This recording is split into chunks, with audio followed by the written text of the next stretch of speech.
Welcome back to the Oscar Pistorius Trial Channel with me, attorney Tyron Maseko, former Zimbabwean High Court Judge Chris Greenland, and defense attorney Ulrich Roux. Now, before the break, we were talking about the concept of the reasonable man.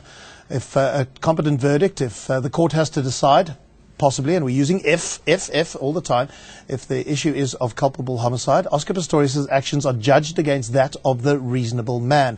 But is it the reasonable man, or is it, in Oscar's case, the reasonable disabled man? We don't have that concept in our law in South Africa. It would be making new law. Should we be making new law? And that's the issue that I'm asking our panel. But I think, first of all, let's actually delve into this issue of the reasonable man. Who in South Africa is the reasonable man? I remember from the old law textbooks it was the man on the Clapham omnibus. We don't have the Clapham omnibus. Who is the reasonable man in South Africa?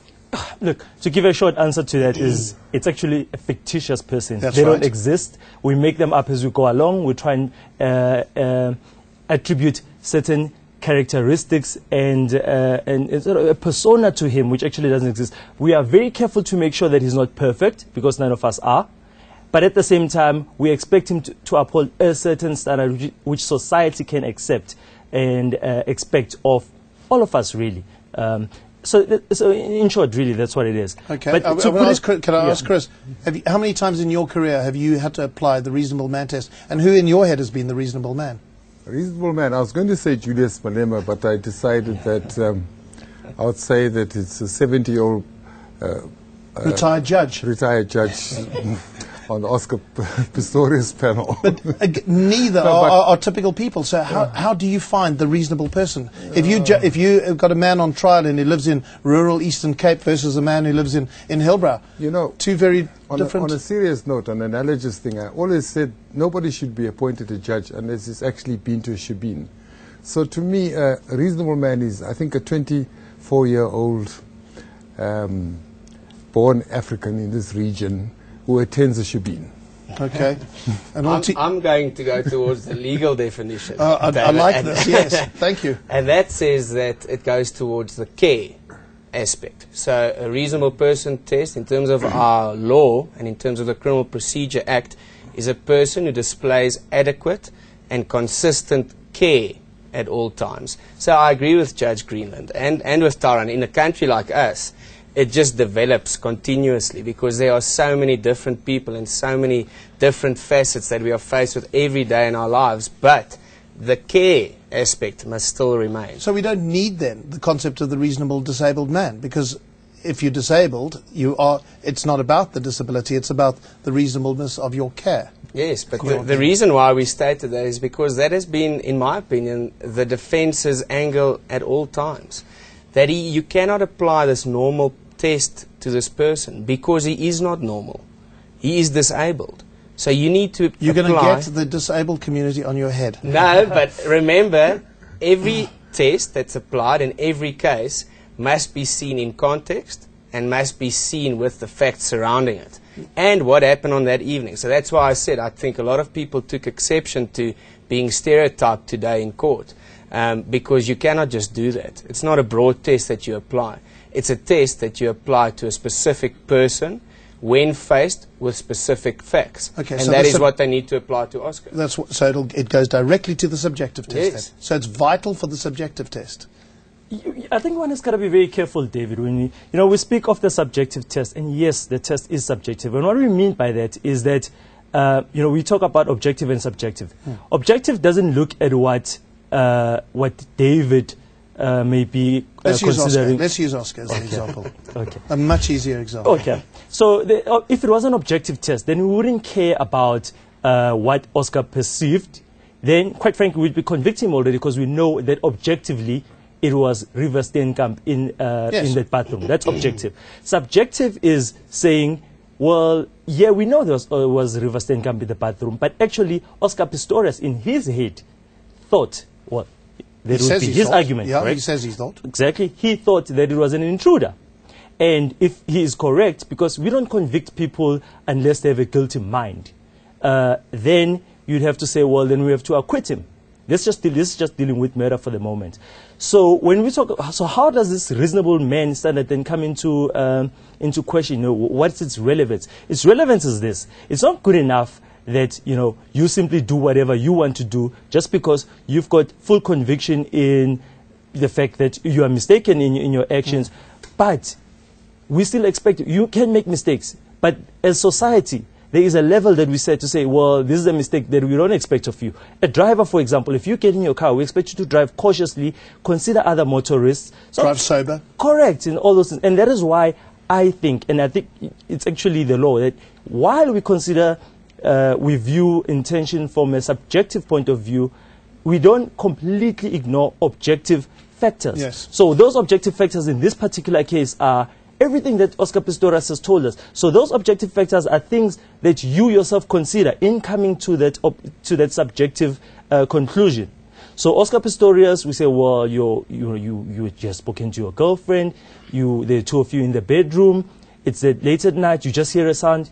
Could it be that it's your girlfriend? Should you have considered that? And that's where the objective considerations come in. So in summary, really, there are circumstances where it's just not possible for someone to come to a particular conclusion, where we say, look, we're looking at it subjectively, but even you couldn't come to that conclusion, surely, Okay. given all the circumstances. I hope that's clear to everybody at home. Chris, how compelling is this evidence? The evidence of Durman. He's the man in the stand. You know, I think he's made a mistake in that he's playing two roles. He's giving evidence as Oscar's treating doctor. Yes, if you can say that. And he's also giving evidence as a forensic expert. And I don't think it's working very well. And I think that he's already running into trouble because of that. And I think that when Gerinel comes back tomorrow, we're going to see... On Monday. We're going to see that, that insofar as he has ventured into the forensic opinion realm, he's going to be in all kinds of difficulties. So do you agree, has he overstepped his reach there? He's the team doctor. He treated him Oscar as a professional sportsman.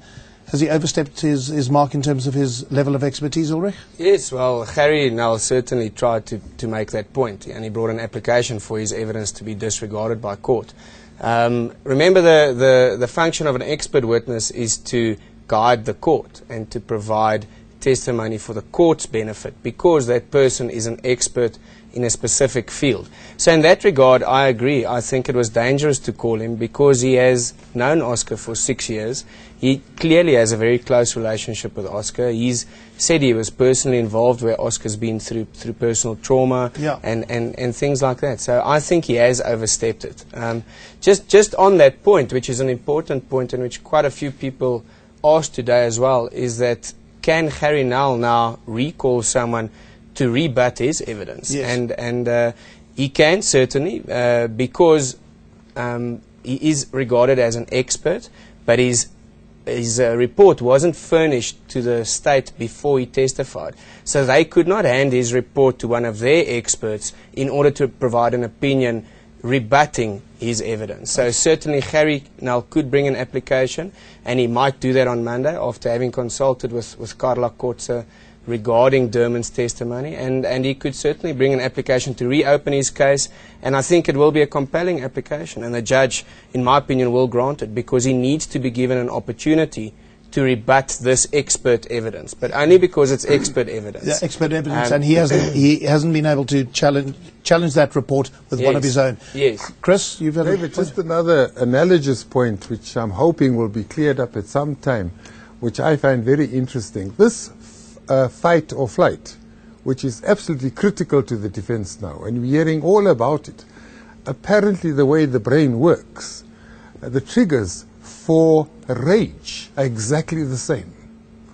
So I'm looking forward, I'm hoping that this will be taken up, which would mean that all this evidence that seeks to exculpate Oscar is equally consistent with him having acted out of rage. Out of rage, okay. So I think you need to get your expert psychiatrists on this. And I suppose, Tyrone, that not only will Gerinel be consulting with Carla Kotze with a view to possibly putting her in the stand, but also with a view to saying, have I exhausted my cross-examination? Are there other questions I should be asking of Wayne Durman since he's in the stand right now? Correct. And I actually think there is a lot that Gerinel can still traverse with this particular witness. I mean, he's made a lot of damning findings against Gerinel's case, which Gerinel will want to deal with. And quite frankly, I'm not so sure actually that this witness is qualified to speak to all these aspects on which he speaks. He's a physiologist. My apologies. No. But a lot of the stuff that he's been talking to actually relate to mental faculties, psychology. So surely we've had psychological reports submitted here. Surely those reports better deal with Oscar's state of mind.